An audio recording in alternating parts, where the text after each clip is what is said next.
بسم اللہ الرحمن الرحیم۔ السلام علیکم ناظرین، ایک مرتبہ ملک الموت نے بارگاہ رب العزت میں عرض کی، اے مولا کریم، میں نے کروڑوں لوگوں کی جانیں قبض کی ہیں، مگر 2 جانیں ایسی ہیں جنہیں قبض کرتے وقت مجھے بڑا ہی صدمہ اور افسوس ہوا ہے۔ میں نے تیرے حکم کی تکمیل ضرور کی، مگر نہایت ہی دکھ کے ساتھ، اور وہ 2 ایک ماں اور ایک بیٹا تھا۔ واقعہ کچھ اس طرح ہے کہ ایک جہاز غرق ہو گیا تھا اور ایک عورت اپنے شیر خوار بچے کے ساتھ ایک تختے کا سہارا لینے میں کامیاب ہو گئی۔ تختہ دریا میں بہہ رہا تھا اور ماں اور بیٹا اس پر سوار تھے۔ اے مولا کریم، اچانک تیرا حکم ہوا اور میں نے ماں کی جان اس تختے پر نکال لی۔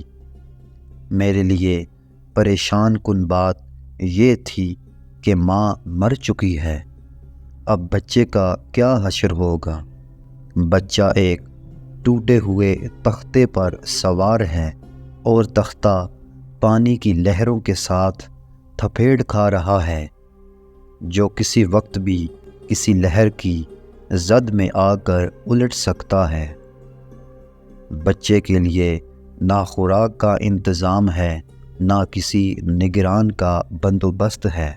دوستو، دریا کے کنارے دھوبی کپڑے دھو رہے تھے۔ اچانک کسی کی اس بچے پر نظر پڑی تو تختے کو کھینچ کر لائے۔ بڑے حیران ہوئے کہ ماں مر چکی ہے، بچہ بے یار و مددگار تختے پر زندہ سلامت موجود ہے۔ وہ لوگ اس بچے کو اپنے سردار کے پاس لے گئے۔ سردار بیچارہ بے اولاد تھا۔ سردار خوبصورت بچہ دیکھ کر اس پر اس کا دل آ گیا اور سردار نے بچے کو اپنی نگرانی میں لے کر اسے اپنا بیٹا بنا لیا۔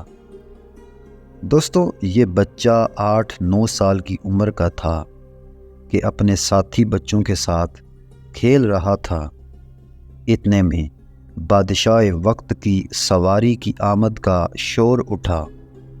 سب لوگ ادھر ادھر بھاگ گئے، مگر یہ بچہ سڑک پر اکیلا کھڑا رہا۔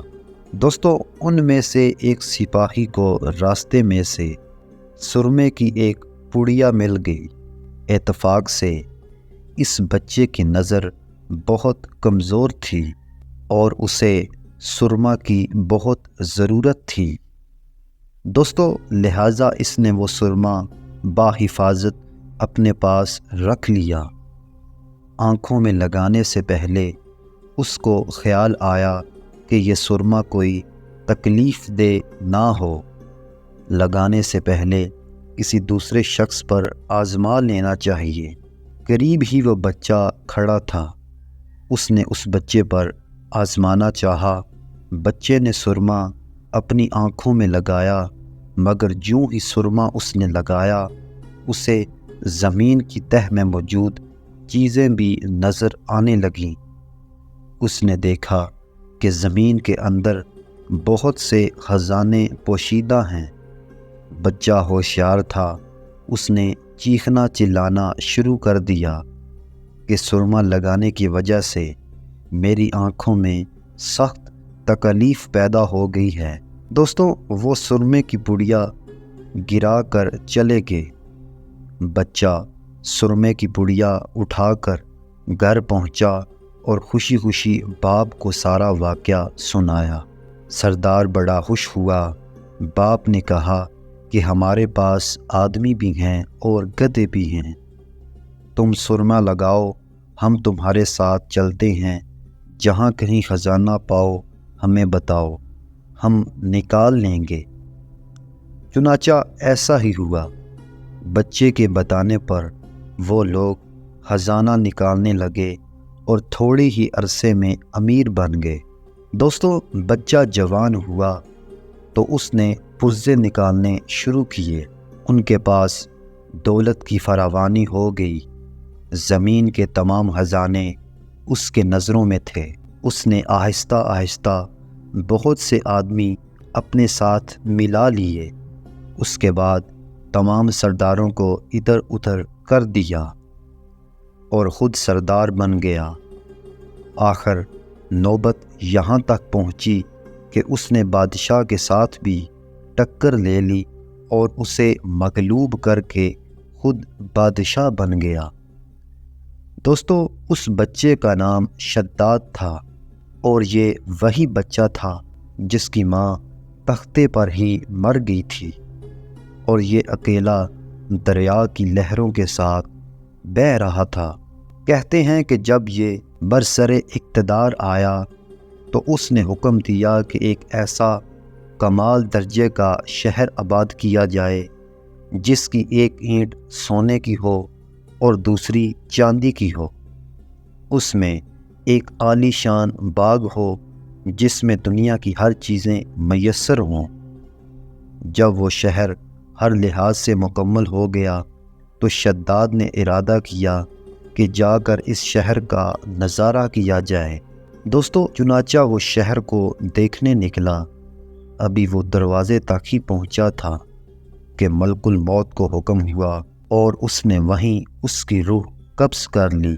اسے اتنا موقع بھی نہ دیا گیا کہ وہ اپنے بے مثال باغ کو ایک نظر دیکھ سکتا۔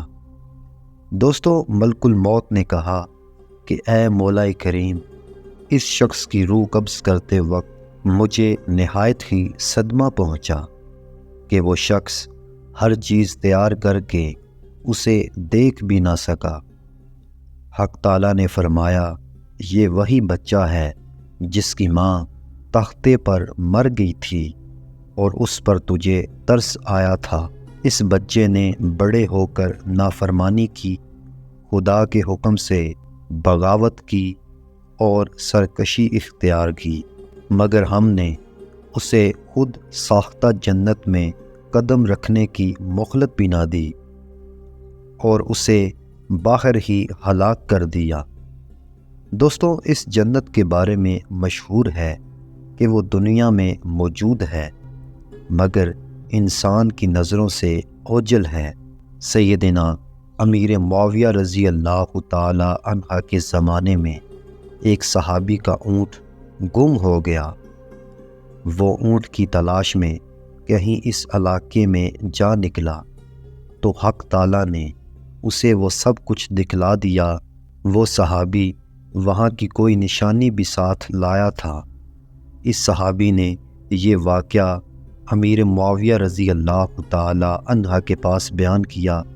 انہوں نے کافی تلاش کروایا مگر کسی کو وہ جنت نہیں ملی اور اسے حق تعالیٰ نے پوشیدہ کر دیا۔ دوستو، امید کرتا ہوں آپ کو ہماری یہ آج کی ویڈیو اچھی لگی ہوگی۔ ویڈیو اچھی لگی ہو تو اس ویڈیو کو لائک کیجئے اور اگر ابھی تک آپ نے ہمارے چینل کو سبسکرائب نہیں کیا تو ہمارے چینل کو لازمی سے سبسکرائب کریں۔ تو ملتے ہیں اگلی ویڈیو میں، تب تک کے لیے اللہ حافظ۔